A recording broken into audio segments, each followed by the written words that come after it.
What is the difference between discrete data and continuous data?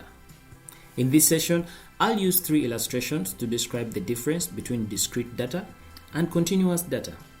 So let's get started with the very first illustration. Counting books in a library. Imagine you're counting the number of books in a library. You might find that there are 120 books on one shelf, 150 on another, and 200 on a third. These are whole numbers that can't be divided into smaller units. In other words, you can't have a book when counting. Or if I may put it differently, you cannot say this is 1.5 books, 2.5 books. No, it is either 1 book or 2 books or 3 books. So this is discrete data because it involves distinct countable numbers, and each number represents a specific separate entity. So on the other hand, let's think about measuring the height of a stack of books. The height can be 45.3 centimeters, 60.7 centimeters, or 30.5 centimeters. These measurements can take any value within a range, and you can have fractions or decimals.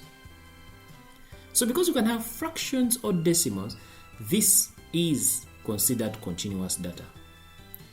In other words, this is continuous data because it can take on any value along a range, and it's not restricted to whole numbers like the way discrete data is. Let's go on to the second illustration. Suppose you're counting how many students are present in different classrooms. In one classroom, there are 25 students. In another, there are 30. In another, there are 22. This is called discrete data. So since you cannot say there is 2.5 students, you can't say there are 3.5 students. So because you can only, count whole numbers, that makes it discrete data. So when it comes to discrete data, the numbers are exact and they cannot be broken down further. Or in other words, this is discrete data because you're dealing with specific countable quantities. Now let's think about measuring the time each student spends studying each day. One student might study for 1.5 hours, another might study for 2 3/4 hours or 2.75 hours, another might study for 3.2 hours. So from here you can see that the time spent studying can be any value, and these values can include decimals and fractions.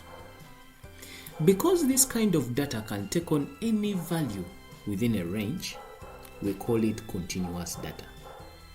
In other words, it is continuous data because it can vary smoothly over a wide range of values without being limited to whole numbers. Let's do one more illustration before I conclude. Imagine you're counting the number of cars in a parking lot. You might count 10 cars in one section, 15 in another, and 12 in another. These numbers represent distinct countable quantities that cannot be expressed in fractions. I mean, you cannot say there are 2.5 cars. It's either 1 car or 2 cars, no fractions. So this is discrete data because it's based on whole numbers that represent separate individual items, and these items cannot be expressed in terms of fractions. Now, if we started measuring the amount of fuel in each car's tank, one can have 12.5 liters, 8.3 liters, another can have 6.7 liters. So here, the amount of liters can vary continuously and can include decimals. So because it can include decimals, it becomes continuous data. In other words, this is continuous data because it can take any values within a range, reflecting a smooth variation in measurement. So in a nutshell, discrete data is the type of data that consists of countable, distinct values. It typically involves whole numbers where each value is separate and unconnected to another. Examples include counting books, counting students, or counting cars. Continuous data, on the other hand, is the type of data that consists of values that can take on any number within a range. They involve measurements that can include fractions or decimals, and they reflect smooth, continuous variations. Examples of continuous data include measuring heights, study hours, or the amounts of fuel in a car.